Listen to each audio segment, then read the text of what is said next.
Macy's has all of your Grill Master essentials for Father's Day. Stop by to get our hand-trimmed chicken breast and certified Angus beef patties that are ready to grill, so Dad can have his favorite dinner. Make sure to browse our bakery to find the perfect no-work Father's Day treat with our decadent peanut butter bars or famous donuts. Right now, you can get boneless beef ribeye steaks for $12.99 per pound at Macy's. Shop these Father's Day essentials in-store or online at Macys.com through June 18th. Macy's, happy shopping!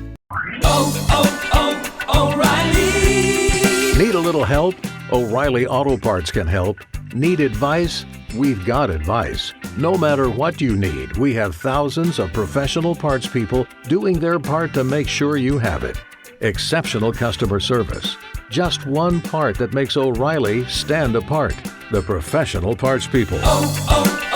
O'Reilly Auto Parts.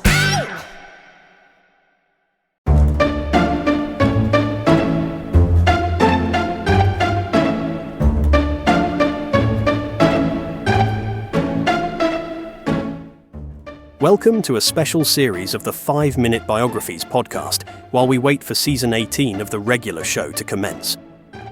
During this series, we are taking a brief look at the lives of the first 10 presidents of the United States. This is Episode 3, Thomas Jefferson.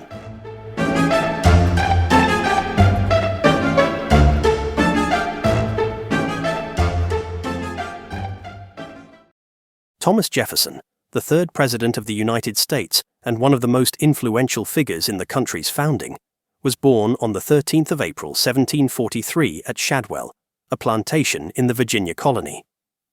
Known for his role in drafting the Declaration of Independence, as well as for his contributions to political philosophy, Jefferson's legacy extends far beyond his presidency. A statesman, diplomat, and scholar, Jefferson was a central figure in shaping the American Republic, advocating for democracy, individual rights, and the separation of church and state. Jefferson was born into a prominent Virginia family. His father, Peter Jefferson, was a wealthy planter and surveyor, and his mother, Jane Randolph Jefferson, came from one of the most distinguished families in the colony. From an early age, Jefferson was exposed to the world of politics, land management, and intellectual pursuits. His father died when he was 14 years old, leaving him a substantial inheritance, which included land and enslaved people. Despite this wealth, Jefferson was deeply curious about the world beyond the plantation and was eager to pursue education and knowledge. Jefferson's early education was rigorous. He was tutored at home before attending a local school where he studied classical languages, including Latin and Greek, as well as mathematics. In 1760, at the age of 16, Jefferson entered the College of William and Mary in Williamsburg, Virginia. It was here that he began to refine his intellectual and political philosophies. Jefferson excelled in his studies, particularly in philosophy, mathematics, and the sciences, and he developed a passion for Enlightenment ideals, which emphasized reason, skepticism of authority, and the pursuit of knowledge. During his time at William and Mary, Jefferson became close to several influential figures, including Professor William Small, who introduced him to the writings of the great European philosophers such as John Locke, Francis Bacon, and Isaac Newton. These thinkers would shape Jefferson's views on government, individual liberty, and education. His experiences at college also exposed him to the legal profession, and after graduating in 1762, he began studying law under the guidance of George Wythe, one of the leading legal minds in the colonies. In 1767, Jefferson was admitted to the Virginia bar and began practicing law. His legal career quickly flourished, but it was his growing involvement in colonial politics that would define the trajectory of his life. In the 1760s and 1770s, tensions between the American colonies and Great Britain were escalating, as the British government imposed a series of taxes and laws that were deeply unpopular among the colonists. Like many of his peers, Jefferson became an outspoken critic of British policies, arguing that the colonies should be free to govern themselves without interference from a distant monarchy. In 1775, Jefferson was elected to the Second Continental Congress, a meeting of delegates from the 13 American colonies who sought to organize resistance against British rule. Although Jefferson was one of the youngest delegates, his eloquence and clarity of thought soon made him a key figure in the movement for independence. His most famous contribution came in 1776, when he was tasked with drafting the Declaration of Independence. Drawing on his deep knowledge of political philosophy, Jefferson wrote one of the most powerful and enduring statements of human rights, asserting that all men are created equal and that they are endowed with certain unalienable rights, including life, liberty, and the pursuit of happiness. The Declaration of Independence was adopted on the 4th of July, 1776, and Jefferson's words became the moral and philosophical foundation of the new nation. After serving in the Continental Congress, Jefferson returned to Virginia, where he continued to play a leading role in state and national politics. He served as governor of Virginia from 1779 to 1781, and during his tenure he worked to reform the state's laws, including advocating for the separation of church and state and the abolition of primogeniture, a practice that allowed the eldest son to inherit the entirety of his father's estate. In 1785, Jefferson was appointed as the U.S. Minister to France, a position that allowed him to immerse himself in European politics and culture. He developed close relationships with many of the leading thinkers of the French Enlightenment and supported the early stages of the French Revolution. His time in France further cemented his belief in republicanism, the rights of the individual, and the importance of education in fostering an informed citizenry. Jefferson returned to the United States in 1789 and was appointed Secretary of State by President George Washington. His tenure in this role was marked by growing political divisions between the Federalists, led by Alexander Hamilton, and the Democratic Republicans, led by Jefferson.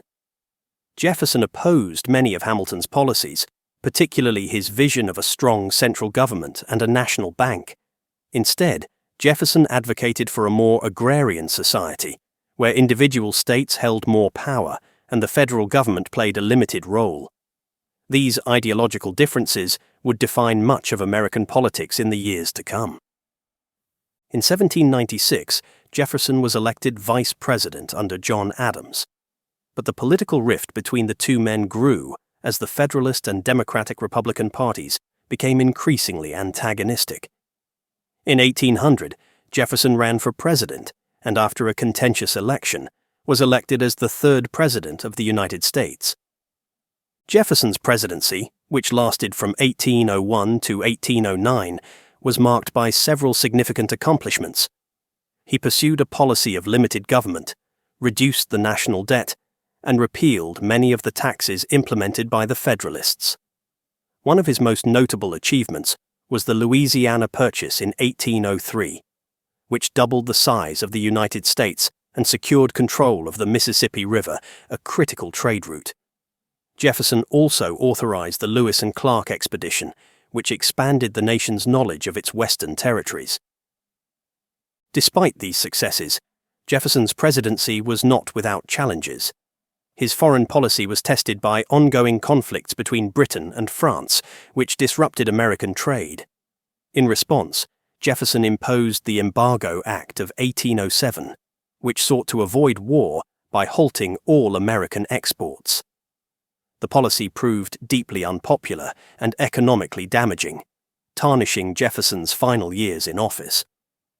After leaving the presidency in 1809, Jefferson retired to Monticello, his plantation in Virginia, where he spent his final years pursuing his interests in agriculture, architecture, and education. He founded the University of Virginia in 1819, fulfilling his lifelong dream of creating an institution dedicated to educating future generations. Thomas Jefferson passed away on the 4th of July, 1826, at the age of 83, at Monticello, coincidentally on the 50th anniversary of the Declaration of Independence. His death, just hours before that of John Adams, marked the end of an era in American history. Jefferson's legacy as a champion of liberty, democracy, and human rights continues to inspire generations, and his vision for the United States remains deeply embedded in the nation's identity.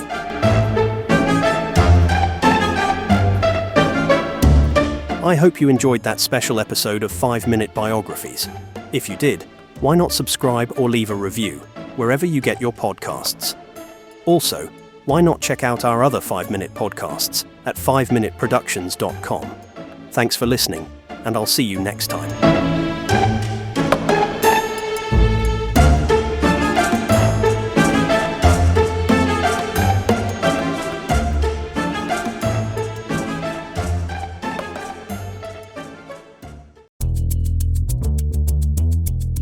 Okay, it's official. We are very much in the final sprint to Election Day. And face it, between debates, polling releases, even court appearances, it can feel exhausting, even impossible to keep up with. I'm Brad Milkey. I'm the host of Start Here, the daily podcast from ABC News. And every morning, my team and I get you caught up on the day's news in a quick, straightforward way that's easy to understand, with just enough context so you can listen, get it, and go on with your day. So, kickstart your morning. Start smart with Start Here and ABC News, because staying informed shouldn't feel overwhelming.